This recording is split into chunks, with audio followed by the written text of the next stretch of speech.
quick comment to the throwaway comments made by Douglas Murray about Muslim women and Islam and its way it treats women. And I think that Muslim women are quite capable of speaking for themselves. And I think the sort of myths people like you put in the public arena, and I've heard other similar arguments from BNP and all that kind of stuff, they think it justifies their argument by saying, well, Islam treats 50% of its population in a really derogatory and whatever way that you like to explain it. Hey guys, how you all doing? Welcome back again to another amazing reaction video. Guys, we are going to be checking out this video from Douglas Murray, and the video is being titled "Is Hero Failing Is Muslim?" by Douglas Murray Debate Highlights. Guys, I'm so sure you're going to love and enjoy every bit of this. Douglas Murray, he's the director of the Centre for Social Cohesion here in Britain, which tries to promote integration between Britain's ethnic minorities and the wider population, and it specialises in radicalisation.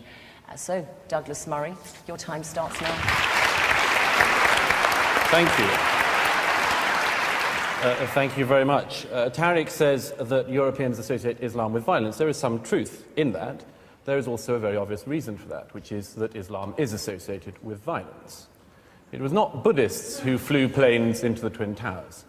It was not Hindus or Jews that blew up the London Underground and buses a few years ago. And that simple fact has to be acknowledged if you're even going to start a dialogue. Now, what is happening, ladies and gentlemen, it's not a pantomime.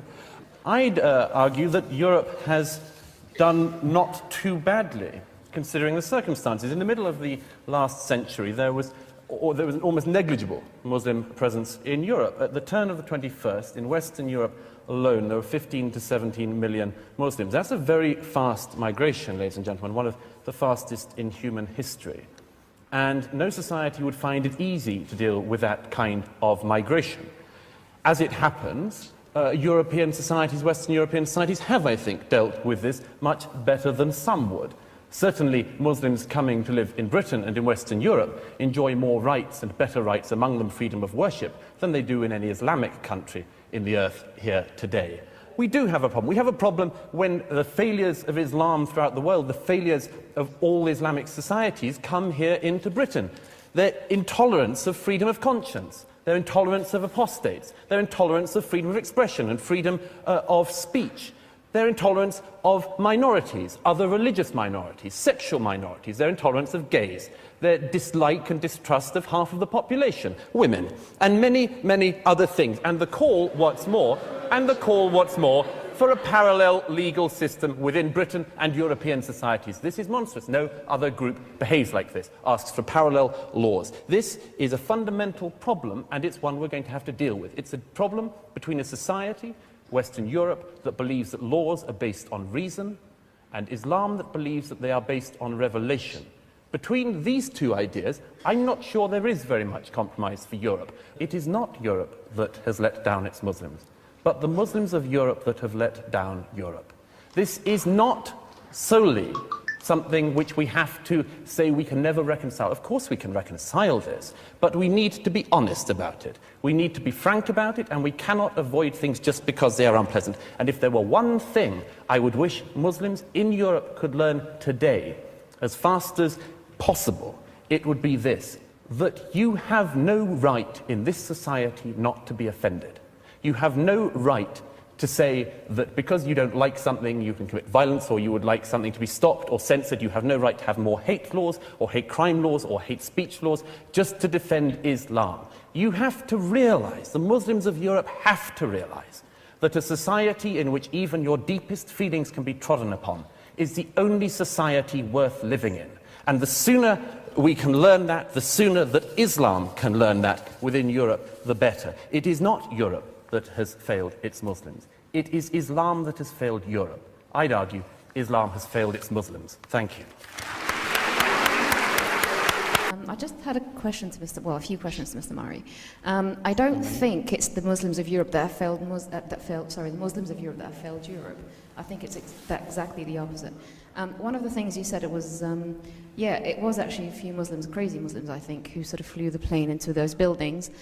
but was Hitler a Muslim by any chance? Because I'm not sure that Muslims had anything to do with the Holocaust. Okay. Gentleman there. In 2009, the Centre for Muslim Studies, along with the Gallup poll, interviewed 500 British Muslims. Over 99.5% of those British Muslims found homosexual acts unacceptable. What was interesting is that the government has given concession to Muslims as well as other religious organisations. So it seems to me, in fact, this government here is prepared to give religious organisations, including Muslims, the rights over lots of gay men and women. You talked about how Europe has dealt with this problem, and what you basically have alluded to in the 6 minutes that you had are that Muslims are a problem. And you're from the organisation called the Centre for Social Cohesion, and it's worrying that to have you talk about these things in this manner. What you are basically alluding to is that Muslims are external to Europe, and it's worrying that you see it that way, because then that means there is no chance of there being any solution to any problem, or Muslims being seen as a part of Europe and being seen as European citizens. Thank you. Gentleman there. I just want to pick up something that Douglas Murray said. I'd like to ask you, when you talk about the Muslims that are the problem, which Muslims are you talking about? Because you keep slipping in your language to focus on the radicals, the extremists. Okay, right. Maybe that's because that's what you're interested in.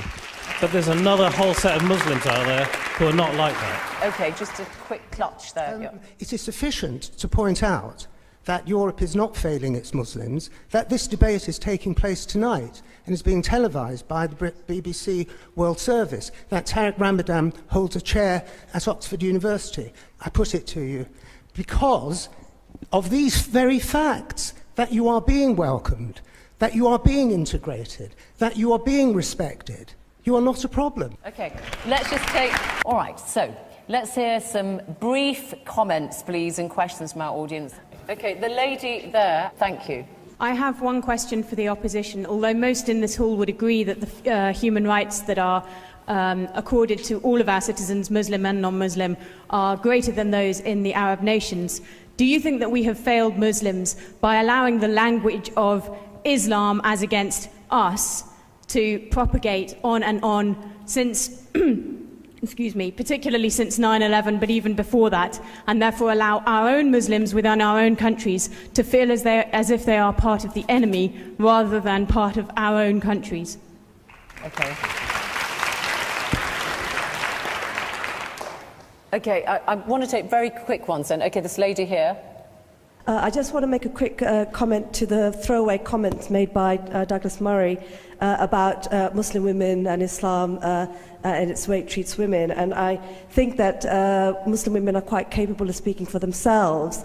And I think the sort of myths people like you put in the public arena, and I've heard other similar arguments from BNP and all that kind of stuff, they think it justifies their argument by saying, well, Islam treats 50% of its population in a really derogatory and whatever way that you like to explain it. You've got a mic. No, that gentleman there, is it? Yeah. Surely it's Islamic countries and nations and religion who are letting down many Muslims. The lack of correct investment in education, social justice and welfare in their own countries, which has caused so much social migration to Europe, which wouldn't have happened. But surely this lack of contribution to education and ability, especially of women, of freedom, has stopped this growing and contributing to Europe as much as they could. Let's just take this young lady here with the headscarf, and then we'll come to our panel. I'm a British female. I love this country, and I give this country. Now you're calling me a problem. I don't think I am. I think you are. Second point is, as a Muslim female, okay, my parents might not let me go somewhere late at night because people are racist to me. They tell me to go back home, and they hurt me. I got hit by 2 white guys, and they laughed at me because I'm a scarfy, okay? Last point is to Mr. Fleming, about the point where you said about the religion, changing religion. Every person has the right to.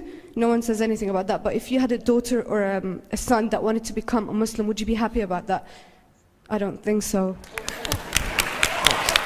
Douglas Murray, what would you say to that lady? No, of course it wouldn't bother me. I mean, I would hope that if somebody has access... Look, what Fleming and I are arguing for is that people have the right to access all of the kind of opinions, all of the knowledge that they can. That means, among other things, having, for instance, access to all of the criticism that should be written of the Quran and of Islam. And if they weigh up after knowing all of these things and having access to all of them that they would like to become Muslim, I don't have a problem with that. All right. Okay, I want to get some response to what we heard out, some of the comments our audience made. I'd just like to make a comment on one of the cases that Petra made, which was about Ahmed Abu Talib, a very distinguished public figure in Holland. What you failed to mention when you mentioned him as a great success story of the Netherlands, which I agree he is that after the murder of Theo van Gogh in 2004, he had to go under 24-hour protection because his name was found on a hit list from a radical cell nearby. We cannot simply take, Petra, the terrific success stories and ignore things like that. It is no small thing that a Muslim politician who speaks out should be targeted for assassination in his home country of the Netherlands. Many Muslims and Muslims... Well, yeah, Tariq Ramadan, we get the point, yeah. Once again, I think that you are taking one story and then the one she took. No, it is, and many Muslims around the world and in the Netherlands were against that and attacked the small groups that were saying this. And this is the case today in Europe. The discourse that you have is helping to nurture this sense of alienation and not to let the Muslims feel that they are at home. And out of the questions that we got from here, people are saying, you are welcome here, and then in their own country. I'm sorry, I'm at home. I'm at home. What are you talking about? Don't talk about it. So, talk to me, I'm sorry. Talk to us, or talk to me as a fellow European, and not as someone who is an outsider infiltrating the freedom of expression and using this. This is one. Let me finish. Can I come back to that? No, I'm not saying you're not a European, but I would appreciate the following, which is that don't come to this hall and tell this hall that you're a European, and go to another and talk to an Islamic audience as Islamic brothers. Because that is what you have spent your career doing. What's wrong? Speaking through. Let me finish this. And Tariq comes here one day and says, we fellow Europeans, we all speak to each other as fellow Europeans. And another, he speaks to a Muslim audience and says, we as Muslims. Which is it, Tariq? Which is it? I'm a Muslim. You can't pretend you have two identities. Come and just say you know what? Can I say something about but you are my... Okay, you two, just a minute. We get your point. Douglas, I want to ask you, you heard some of the people from the floor there, the woman complaining about attacks on her because she's described as a scarfie because she wears a head veil. I mean, that is something that you would regret. I mean, that doesn't promote social cohesion, does it? Nobody thinks that any physical attacks or any such thing could be a good thing to happen. Of course not. Of course, there are. Let's make sure we're right. Talking about prejudice exists in society. Let's just be absolutely clear as an audience. Prejudice undoubtedly exists in this society. It exists across racial groups, including from minorities to other minorities, after all, which is one of the things we see increasingly in Britain these days. And it is also the case that people, in particularly famously lower socioeconomic groups, are likely to feel hatred for other groups. That is one of the things that has to be tackled, and everyone, I think, in this hall, I'm sure, we're in agreement that that should be tackled. But do not mix up somebody, a thug, a racist, and so on, attacking somebody in a street with the right of Fleming and me to say what we see in the Quran, what we think of Muhammad, and maybe even asserting our right to say so. Okay, all right. Now, my name's Henry Hogger. I'm a former British diplomat in the Arab world. I worked until fairly recently for something called the Muslim West Facts Project, which is an exercise to publicise the findings of some Gallup polling on Muslim opinion in Europe. One of the most striking features in that, I think, is that in Britain, France and Germany, that Muslims, when asked for how strongly they feel attached to the country that they live in, on the whole, gave stronger answers of loyalty than did the public as a whole, a sample of the public as a whole in those three countries. It seems to me that that's a strong and positive reason for arguing against the motion that Europe is failing its Muslims, but not the reasons which I fear our speakers against the motion have been giving, which rather inclined to blame Islam and Muslims themselves for the problem. okay, thank Thank you. Ruth. The gentleman behind you. I'll come to you in a second. I do a lot of work with Christians who've come out from the Middle East, sometimes due to persecution, and British policy is frequently behind that. So the world is very complicated. But what worries me is that a lot of the things that people are worried about Muslim immigrants into Europe are very hard attitudes that a lot of the Christians also have. And I think if you are, for instance, from a gay minority in a lot of those communities, it is very, very worrying. And therefore we need to be thinking slightly bigger than just this Muslim thing, but it is about a wider cultural problem. Right, okay. The lady now, wearing the hat. Just a comment to you, what you said about women. I think, first of all, that's really misleading because you're getting culture confused with religion. And if you just take a moment to look into the Quran, you'll see the Quran gave women rights long before women in Europe started burning bras for their own rights. And you'll also see that actually in the Quran it encourages women to seek education, it protects us from violence, and it actually gives us rights in marriage. Right, okay. So you're very wrong. Can I go upstairs? Yeah. I'm Oliver Cam, I'm a leader writer for The Times. Immediately after the Swiss vote to ban construction of minarets, my newspaper published a leading article condemning the vote as inflammatory and a violation of religious liberty. But beyond religious liberty, beyond your, sir, right to freedom of association and worship, I cannot understand what possible claim your deeply held religious beliefs have on the rest of society. They are, in my judgment, flawed and incoherent and wrong. Why do I have any reason to respect them, and why do they belong in civic society? Okay. Just some brief ones now. Yeah. I was brought up a Catholic in Ireland. Later on in life I moved to England and I converted to Islam. Did my testimony of faith and I was ostracised by a lot of my friends. As a practicing Muslim was 2003. A few years later I came out as gay and I was ostracised by a lot of my Muslim peers.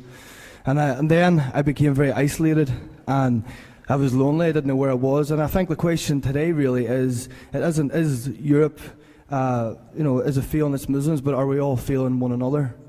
And that's something that we should really look at. And I'm now in love with a lovely Muslim man and a good relationship, so thanks very much. You've got the microphone, go on.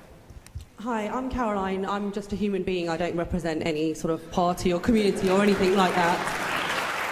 I respect all religions, and as far as I'm concerned, they've always shown respect for me, and I don't think that it's fair that we should judge an entire religion by a few fringe people, because if you count the Muslim community, it's humongous. You know, you can't just say, right, terrorism, and that's it.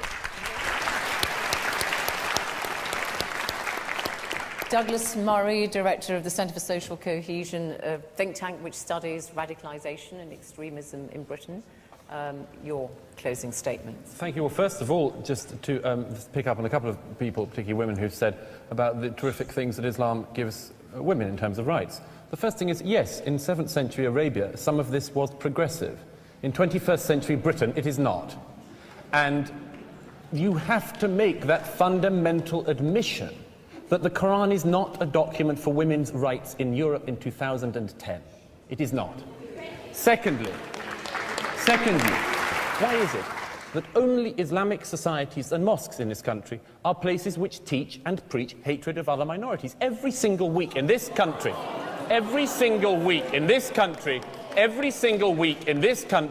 there are people on campuses who teach the murder of minorities.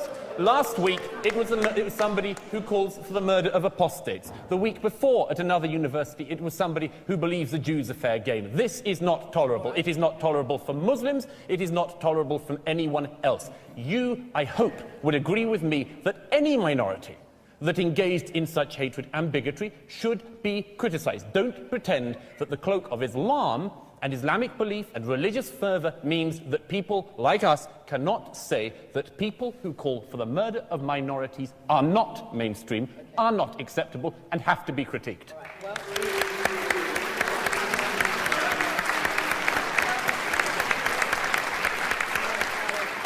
Against the motion, 346. 346.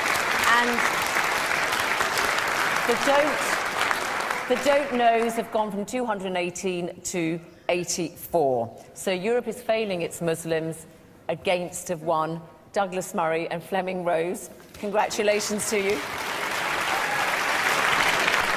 Guys, what an interesting one. The debate was so heated, a lot of question, a lot of answer, a lot of truth.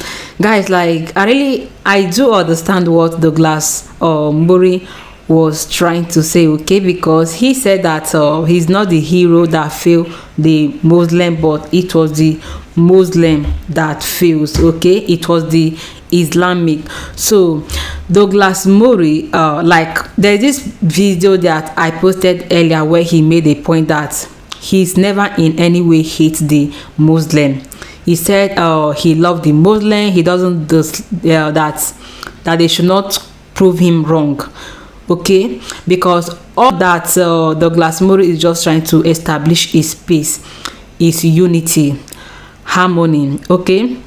There is this particular point that Douglas Murray make, and guys, he has been making this point a lot of time. He has been using these same words a lot of time.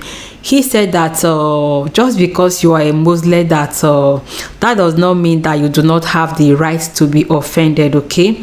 Guys, believe me, as long as you live in a community where there is 2, 3, 4 more people, like you have like somehow you will be offended. Yes, you will be offended by people. So and people can react to things they don't like. People can react to things you don't like. You as a Muslim, a Christian brother can react to your own religion. He can say, I don't like the way of your worship. I don't love the way you guys do this. And according to Douglas Murray, he said that you do not have the right or not to be offended, because people have right. There is freedom of speech. There is this freedom of speech. So if someone reacts to your religion or maybe in a negative way, that you do not have the right, you don't have the right to cause violence, or just to prove that you are angry of what that person said concerning your religions, because people have their own opinions. People have the way they think. People have the way they reason things. Guys, there's this one video that I make where they say that there is this portion of Quran that encourage violence, and the other man in the other hand was just trying to explain that particular version was used in a certain period. It was used in a certain time to address some certain issue, and a lot of terrorists are now using that verse to cause violence. Yes, they translate this particular verse to a different thing, to a different angle, and they are not using it to cause violence. So that somehow someone may react to that particular verse by telling you that why is Muslim doing this, why is Muslim doing that, and they have the right to talk about things, to say it, as in to express their feeling, how they feel about things, how they reason about things. And when they do this, you do not have that right, okay, to react negatively or in a violent way or in a violent manner just to prove a point, or just to make that person feel that you are fighting for your religions. Okay, you can fight for your religion in a positive way, in a very, very positive way, not in a negative way. If someone reacts to any version of the Quran or anything, or maybe someone say anything concerning the Quran, at least You do not engage in war, you do not engage in fighting or violence just because someone is trying to express how he or she feel. Okay, you can quietly address the person. You can quietly address this person and say that no, this is what this place is talking about. I, as a Christian, if someone reacts to, let's say, a Muslim brother or a non-Christian react to a certain place in the Bible, I am not going to get, somehow I might get offended, but I am not going to react negatively. Okay, I am a Christian. What am I supposed to do? I'm going to analyze what that place is talking about. I am going to tell that person that this is what this portion of the Bible is trying to say. I'm going to make that person to understand. I'm going to explain it well so that the person will understand me well. Okay, because you as a Christian, even the Bible condemn fighting. But yes, God don't love people who fight and quarrel. So I think if anyone should react about your religion or about your Quran, you should explain that particular verse to them well. You should let them know that okay, that this is all about Quran. This is what God says about Quran. This is what this verse is talking about Quran. This is what this chapter is talking. You know, at least by explaining things, they are going to understand. They are going to understand more. Okay, and not in a violent way. You don't just say no, I'm fighting for God. Even God is not happy about that. When you react negatively or in a violent manner, in a violent way, even God, even Allah, he will not be happy. He will not be happy because I don't think he encouraged that. So anytime that someone reacts to something negative or in any chapter of the Quran, you as a Muslim, you should enlighten the person more. You should explain to the person more what that place is talking about and not reacting in a negative manner. You know, people have ways of reasoning, not the way you reason, not the way Mr. B reason. Everybody has their own different opinions, different ideology, different ways. So that is it. Because as long as you are living in a country where there is 2-3 people, you will be offended. Yes, you will be offended. One day, someone might just walk up to you and say, this your way of worship, I don't like it. I don't like the way you guys do this. I don't like the way you guys do that. And all you should do as a good Muslim, as a good worshipper, is to, explain, is to enlighten that person the more.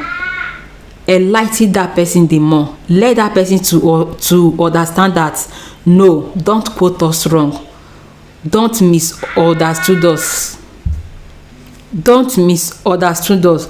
This is what this place is talking about, and even the person will be happy. The person will be happy. Even if other people tell that person that some of the Muslims are violent, anytime you react to any portion of the Quran, and the person will stood on his or her ground and tell you no, they are not like that. They are not like that. I reacted to this particular thing, and this is what the person say. Because I, as a Christian, I don't know much thing about the Muslims Quran. I don't know most things about the Quran, and some of the Muslims, they don't know so many things about the Bible. So we are here to help each other. We are here to enlighten each other. Okay, so Douglas Murray has really made a very, very vital point, and I could really see a lot of truth in his speech. So guys, I've really learned a lot ever since I've been watching Douglas Murray, and I'm super excited knowing him. So guys, you let me know what to think about this video in the comment section, and I will really appreciate every bit of that. So you stay tuned and see you all in my next video. Bye.